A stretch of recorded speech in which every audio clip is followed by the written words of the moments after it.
Jeshi la polisi mkoa wa Tanga limetoa sababu ya kuendelea kumshikilia bondia maarufu nchini Hassan Mwakinyo mwenye umri wa miaka 29 anayetuhumiwa kumshambulia mkazi wa jiji la Tanga Musa Ali, akimtuhumu kuwa ni mwizi.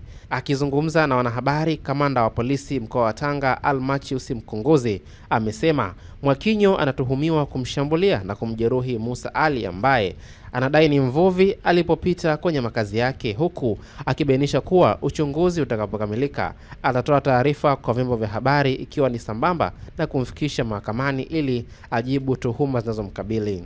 Kamanda Mchunguzi amesema wamemkamata Mwakinyo kwa tuhuma za kumjeruhi mvuvi endapo ni tuhuma za jinai, huku akifafanua kuwa mtu yoyote akifanya makosa kama hayo bila kuangalia nafasi yake kwenye jamii anatakiwa kuchukuliwa hatua za kisheria na suala la umaarufu haliwezi kubadili kile kilichotendeka.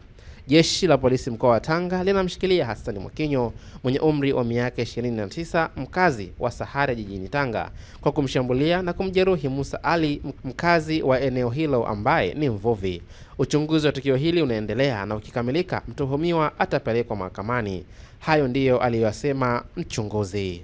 Hii ni Sawasawa Digital, habari kiganjani mwako.